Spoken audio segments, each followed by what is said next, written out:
Good afternoon, investigators. Casey Pine and Mike Evans with this year's first meeting of the Academy of Investigation, Risk and Loss Adjusting Professionals, AIRLAP. Hello, Casey. How are you? Hi, Mike. I'm really well, thank you. That's great. I guess I should put my headphones on, shouldn't I? That'll help. Casey, what's so special for our members about this program today? Yeah, well, we decided to celebrate the new year with a bit of an offer because we've felt so supported over the last 2 years as a business with the pandemic and everything. We're very lucky to have such amazing support from our students and students coming through and everybody that watches the different live streams and people who have been joining our association. Rather than having people wait 2 years to become an associate member, we decided to reward those that have been coming to the association meetings. So if you've been to the last 3 and are at this one, then you will get your associate member badge. And if, in case you missed last year's 3, you can come to this one and then come next 3 and you will get your associate member badge. So make sure you email Mike and let him know that, hey, I've been doing this, I've been there, and that's the badge. So usually you have to wait 2 years to have this badge. But yeah, we really appreciate all of the support, and people coming along to our association meetings just means the world because we love this industry and want to continue to make it better. Fantastic, Casey. It's absolutely brilliant off of this one. We're getting lots of interaction already. I don't think the unsuspecting members of AIRLAP know what they're in for today, do they, Casey? No. So we had to pre-record our guest speaker for today, and only because he's busy. All our guest speakers, they're busy investigators. And look, thanks for the comments, guys. Be prepared to make some more comments later on. There's an absolute amazing winner coffee mug offer coming through to you as well. So I'm going to get right into it once I get myself organised. Our very special guest today is Andy Chambers from now retired, but used to run Pinkerton's in Melbourne. Out of respect for Andy members, I'd like every single one of you to please put your hand on your heart. Casey, thank you very much. And here's our introduction for Andy.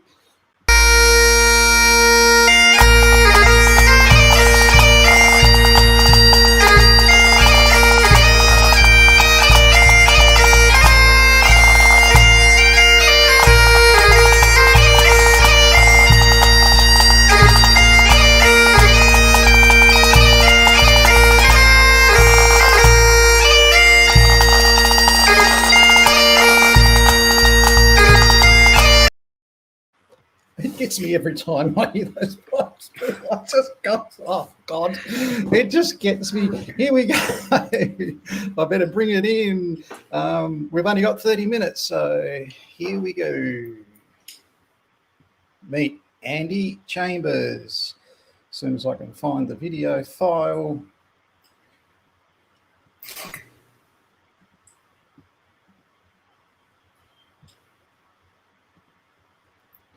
Hi, investigators. Casey Pine, Andy Chambers and Mike Evans here today with our special monthly AIRLAP meeting and our special guest, Andrew Chambers, who's going to tell us all about himself in a minute.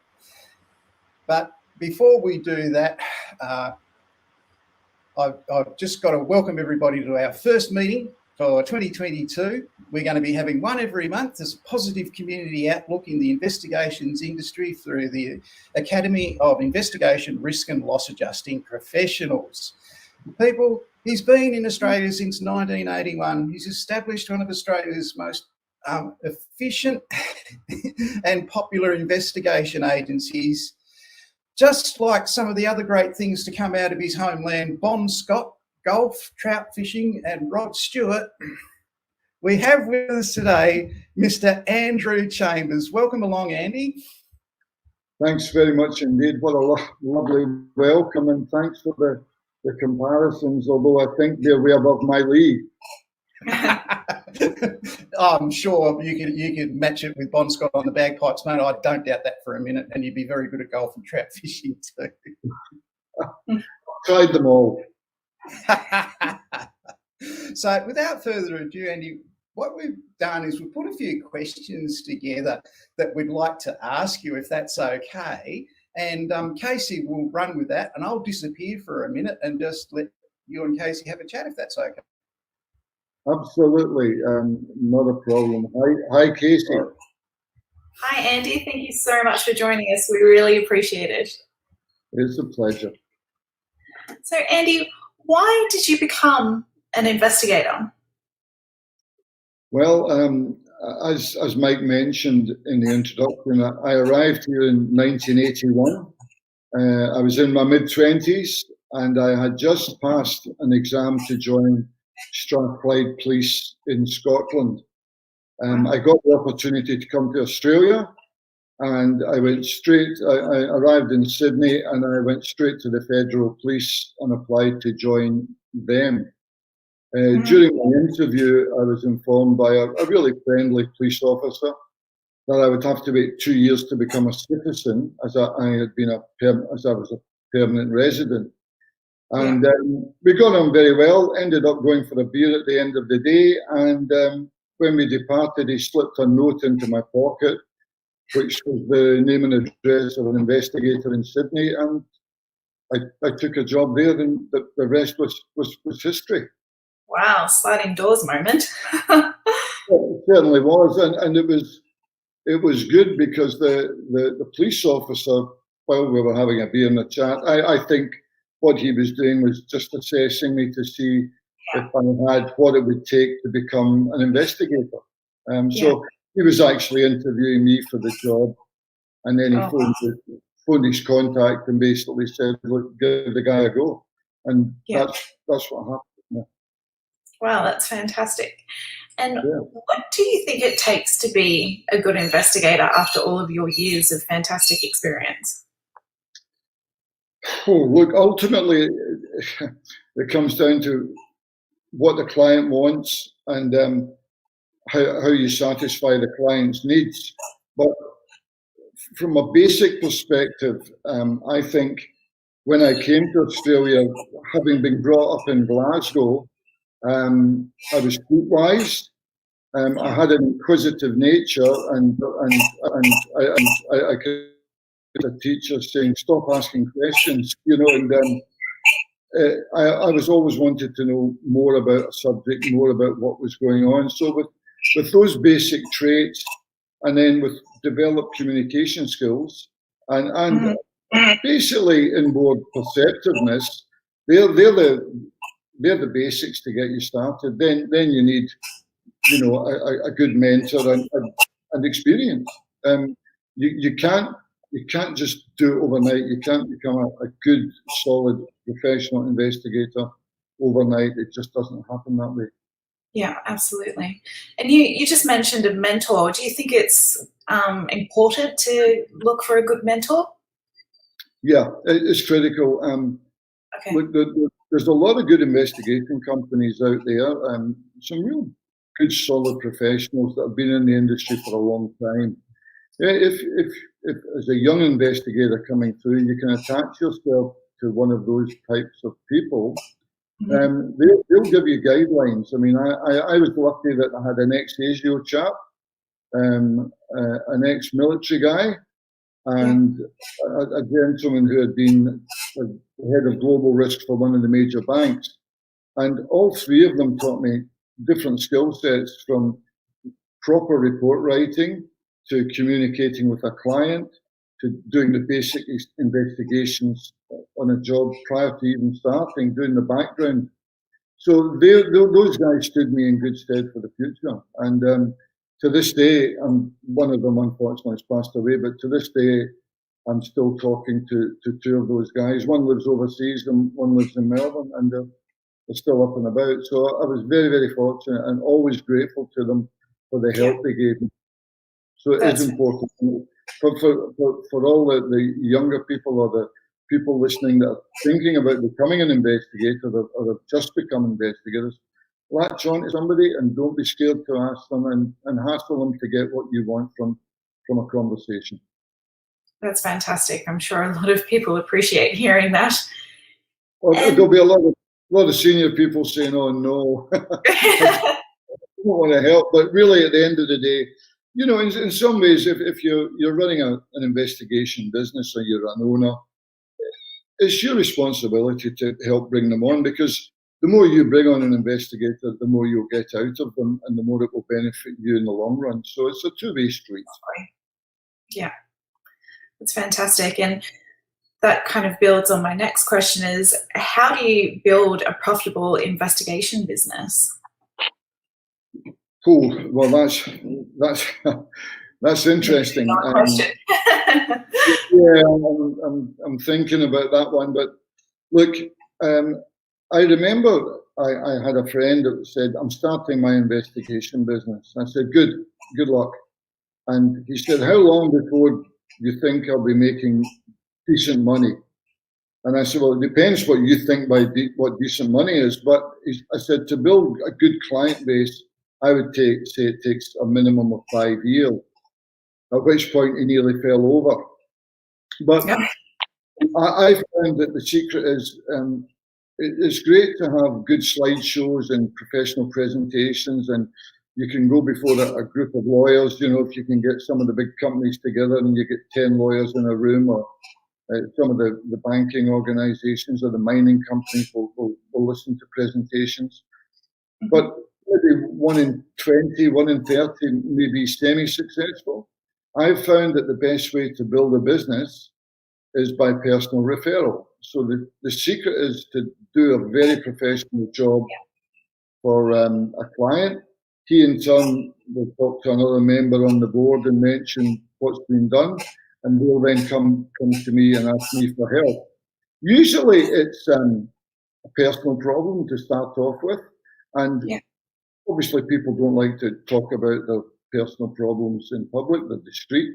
So they want somebody that they know is discreet. So if they get a recommendation from a golfing buddy or a member of the same social club, then they're more likely to come to you than just phone you up out of the phone booth. Advertising and you know, social media and whatnot is a way to get some of the business, but if you want the top end corporate work, it's far better to get it by referral. So I think, from my point of view, and the type of investigations we have, referral has worked tremendously well for us. Yeah, that's great. And this is going off on a bit of a different tangent, but Andy, how did it affect you as an investigator when you went blind? I couldn't see. No. Well, what actually happened was, it was round about 2000, early 2000s, and I was getting a sort of a fuzziness in my eyes, and I went to see a specialist, and the specialist said, "Look, I hate to tell you this, but it won't be long before you're totally blind. There's nothing we can do about it. It was just one of those diseases that there was no coming back from." Yeah. So, you know, you go through the phases, like if you're told you've got a terminal illness, you can be sad, you can be angry, you can be emotional. So I went through a fair few, and then I realised that I had a family to support, and I thought, well, what else can I do? And the only thing I really knew to do well, believed I knew to do well, was be an investigator. So I was fortunate at that time. I had a young team around me. They were fairly dedicated, and they'd worked well together on a couple of fairly arduous tasks. So they became my eyes, and I became the knowledge base, and together we managed to work through till I retired in 2019 or thereabout, 2018. Yeah. So it was difficult. I'm not saying it was easy, but yeah, we worked through it. There was a few frustrating times, I must admit, but we got there. Yeah, that's fantastic. I really admire your stoicism. It's amazing. And so you are currently writing or have written a book. And so why did you write a book about your working life? Well, it was interesting. When I retired, I I went to the gym every morning and the pub every afternoon, and there was a big gap in between. And when you're blind, you can't really sit and watch a television show. You know, you can listen to podcasts and listen to docos, but you shouldn't. It soon wears thin. So I decided to write a book for my family, basically to tell them a bit about my life and some of the exciting jobs around the world that I had been involved in, and also from a bit about my history, because I investigated my past and found out quite a lot about my past, but also to inspire them that everything is achievable if you really try. And I mean, how crazy is it to be a blind private eye? It's ridiculous if you listen to it. So we rewrote the book. I had a poor young graduate who'd become an investigator through Mike's organisation.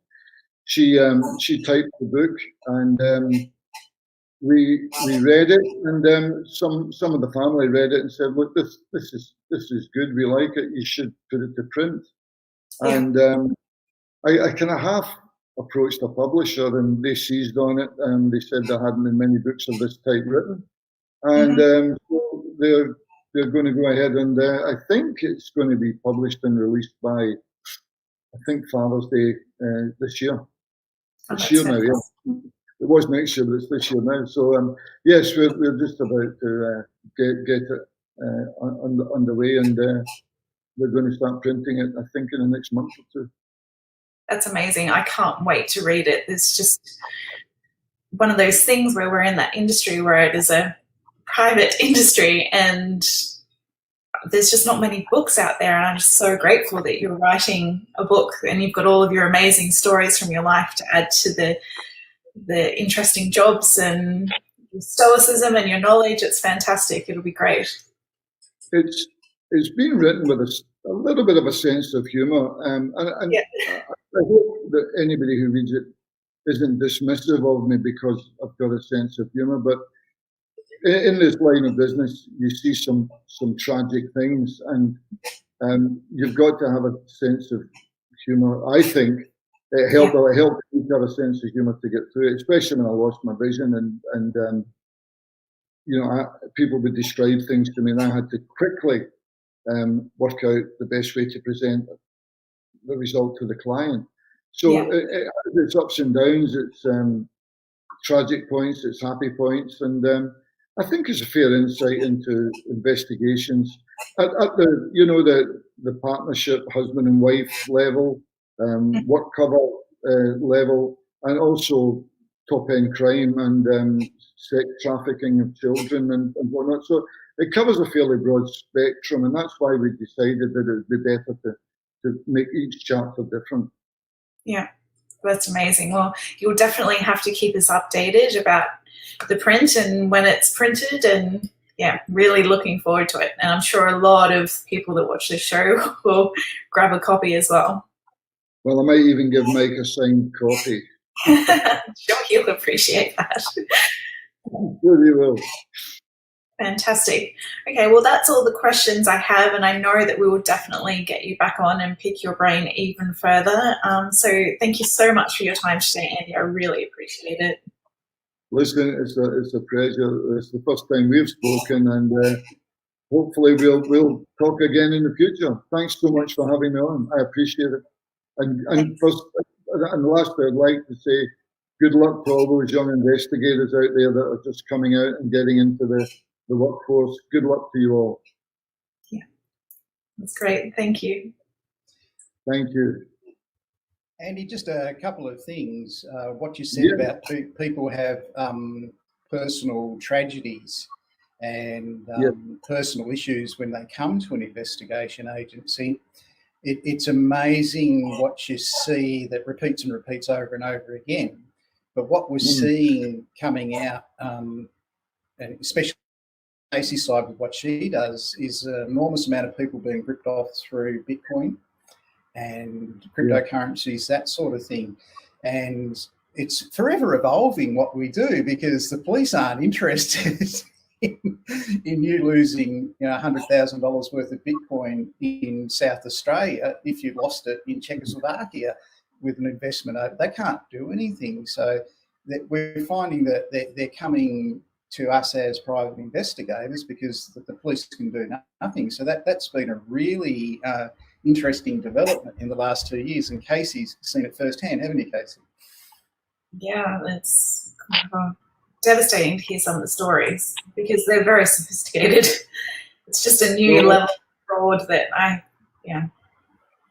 think that from 1981 to today, the police have a different view of investigators, and the training courses and the subsequent courses that you guys provide can really help give us that professional outlook. And the police are working with us a lot more nowadays than they used to. And we find that we do a lot of sort of litigation support for the police, and with crime, for example, we will put a brief together that's very professional, give it to the police, and they'll go ahead and prosecute.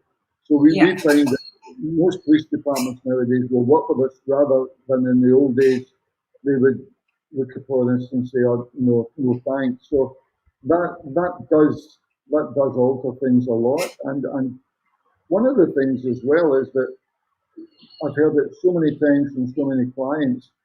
They start a conversation by saying, "Now look, I want to talk about something that kept me awake all of last night."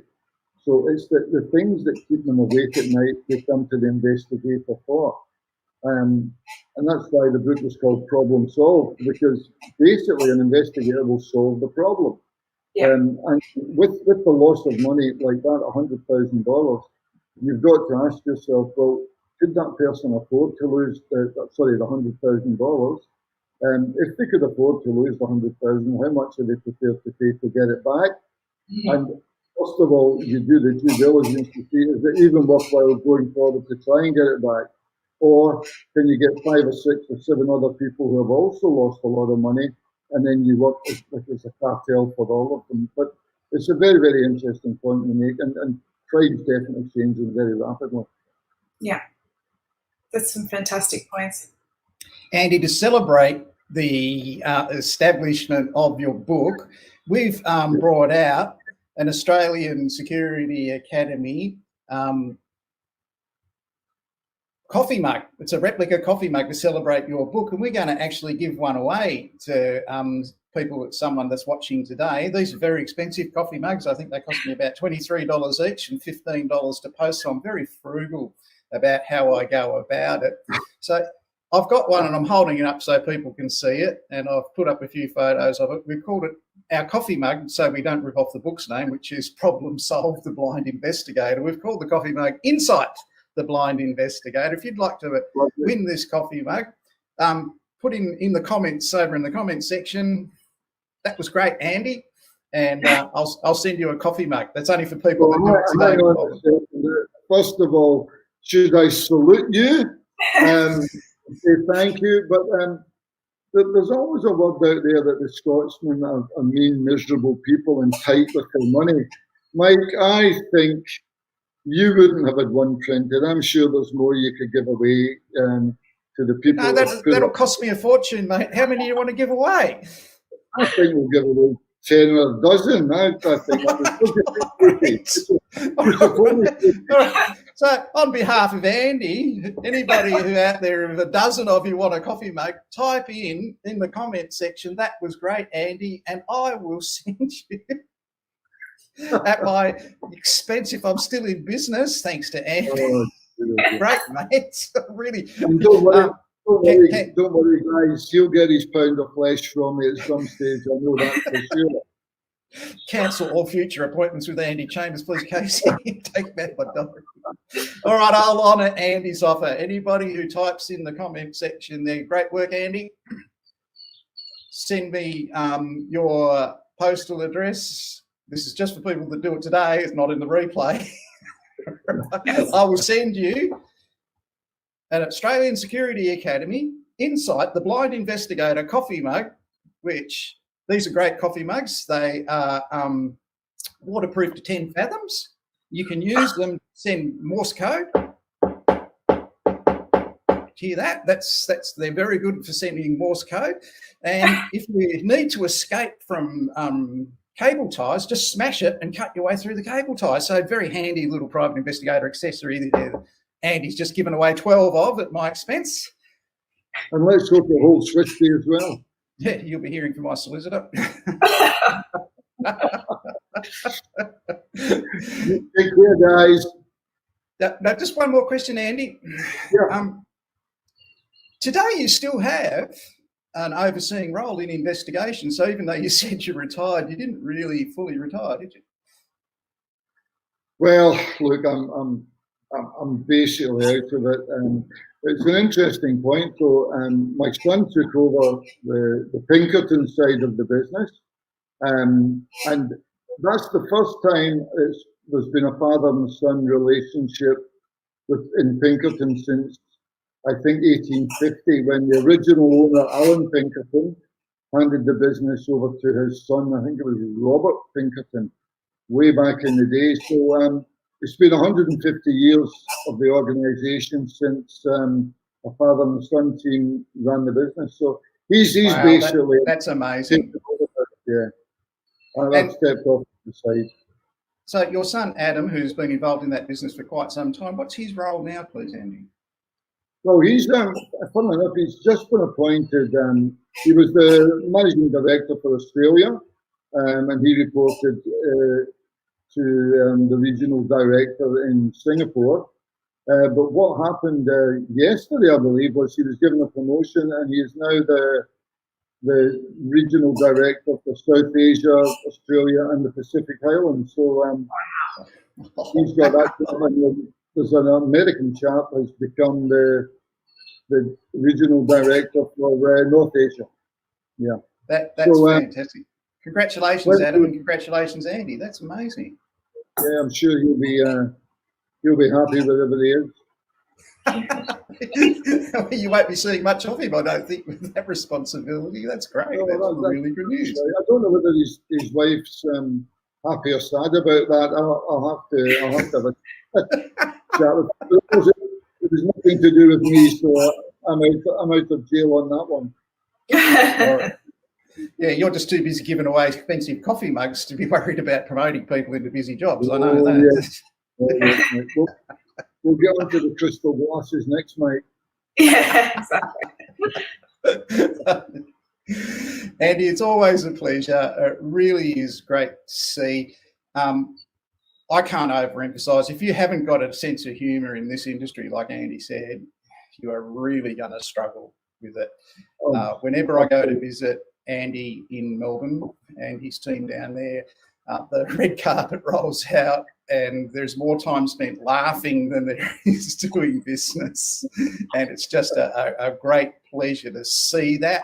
We're not in the funeral directory business. We're in the answers business, and to stay sane, you've got to have some fun and really enjoy passionately your work. And I think every one of our members of the Academy of Investigation, Risk and Loss Adjusting Professionals has seen that firsthand from a person who's operated professionally in the industry since 1981. He came into it, as you heard, without planning to do that, and built his business over time. And wow, the Pinkerton brand in Australia is highly respected because of Andy's work, and we really appreciate having you on today, Andy. Well, when I call the coffee mugs Insight the Blind Investigator, that's going to be our little segment for updates on the progress of your book. Is that okay with you? Fabulous, absolutely fabulous. Yeah. So we'll get you back in, and you could just tell us, I don't know, we'll all be interested when you've got the cover page designed with a picture of you and me on it to pay for the mugs. And but we don't know anything about publishing books, so it'd be just great to see the progress if you could keep us informed with that. Absolutely. And we'll follow on from there. It's funny because there's having never done it before, there's a lot more to it than meets the eye. I thought you write the book and that's it, finished, but that's when the fun actually begins, and I'm happy to talk to you guys through it as it happens. Yeah, I am very much aware of some of the stories that will be in the book. I'm not going to do a spoiler alert on that because they're just so interesting and so good. I can't wait to see them in writing myself.